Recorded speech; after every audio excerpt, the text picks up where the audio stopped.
hands together for Jeff Albright. That is me. Keep it going for Jill Tassi, everybody. Team captain. Hell yeah. Hell yeah. 2017, way better than 2016, obviously. I've had a pretty good year so far. I'm on this kick-ass show. I've done some cool shit. First cool thing I did this year, I went to the Women's March, everybody. Hell yeah. Hell yeah. My girlfriend asked me to come and support her, so I was like, I'm gonna go. I stayed up all night making my sign. I know you guys are wondering what my sign said. I got there, I held the sign up. My sign said, "She made me come." Thank God I spelled "come" right. Or it'd have been a very long day with a bunch of angry women just staring at my fucked up sign. But it wasn't too bad, you guys. It wasn't too bad. I carried that sign in my left hand all day, and in my right hand, I carried her purse. Yeah, because I'm a gentleman, everyone. It wasn't too bad. She let me put her purse down every once in a while so I could hold her phone to take a picture for her Instagram account, everybody. Because if you protest and don't put it on Instagram, it never fucking happened, everyone. Hashtag Trump, I guess. I don't know. But no, we did that. Another cool thing, my birthday was on Monday, everybody. Turned 43. Yeah. Thank you. 43 years old. My biggest accomplishment so far in life is that I've never had children. Hell yeah. I'll take that. I'll take that.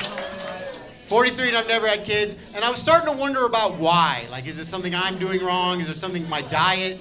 And I was going to call the doctor and get my swimmers counted, because that's what you're supposed to do. But I decided not to do that because I knew what was going to happen is this would be the phone call. He'd call me back and he'd go, "Hey, Jeff, your swimmers aren't really swimming anymore.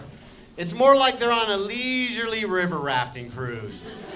And they're just floating down the river shaft, drinking craft beer and listening to the string cheese incident." It's like, that's fucked up. And they're so fucked up that they forget to put on their sunscreen. By the time they get to the end of the trip, they're just all burnt up and shriveled and hungover as fuck. And they're like, "Oh, God." I'm like, "Hey, guys, before we all leave this trip, one of you has to break through that wall right there." And they're like, "No, bro, we're out of here." And they just end up on my lover's back. They're just like, that's going to be a stiff littering fine from the park ranger, everybody. I don't know. It's a weird thing. But it's weird not having kids at my age. I'm so scared of having kids that I have a lot of friends from back home. Whenever they have kids, because they feel sorry for me, they say, "Hey, Jeff, we just had our 5th. Would you like to be a godfather?" And I say, "Hell no." Because I'm from Indiana, and this is what's going to happen. This person is going to end up killing themselves in a horrible gun cleaning incident. I know. And fetal alcohol syndrome is not a trait I'm looking for in an adoptive child, everyone. They got really big foreheads. It's kind of strange. I don't know. I don't know. Teammates. It's weird not having kids, though. I was at a party the other day with my girlfriend, and we talked to a couple we'd never met before.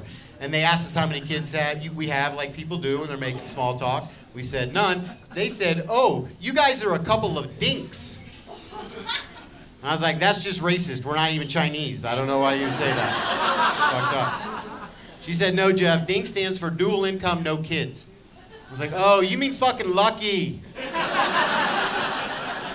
And I'm kind of a bad speller, so I thought DINK meant dual income, no credit. I was like, oh shit. Kids are a credit-based system, according to God, I guess. But no, that's things that happen.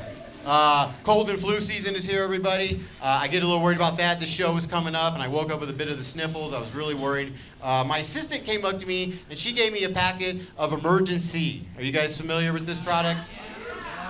I'm a typical guy. I like to do recreational drugs. I don't like medicinal drugs. Wait a minute. I will do medicinal drugs recreationally, though. So, talk to me after the show. We'll figure that out. But no, she gave me this packet of Emergency. I took it to work. I wasn't sure what to do. I opened it up. It was just a packet of white powder. So I just laid a big old rail out on my desk. I was getting ready to do it. I was sweating. I was like, this is going to burn. Oh, my God. Right before I did it, my assistant was like, "No, asshole, you don't snort that. You drink it." I was like, oh, thank God. So I scooped all that Emergency into my Mountain Dew. And now I know what methamphetamines feel like, everybody. It's emergency and Mountain Dew. Don't even go see a dealer. Just go right to your store. Get those. Worst thing about that stuff is 5 minutes into it, there were sores all over my arm that had never been there before. That was fucked up. 10 minutes into it, my favorite corn on the cob chewing tooth became loose. It's just like, dinner! I mentioned I'm from Indiana.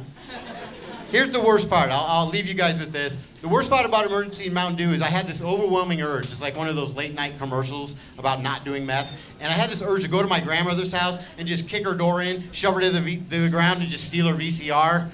You know what I mean? And then I get outside and I'm like, why am I doing this? VCRs aren't worth shit anymore. I'm gonna get like 2 packets of emergency and have the sniffles again in like 30 minutes. And you're like, God, I hope this poor asshole at least helps his grandmother off the ground.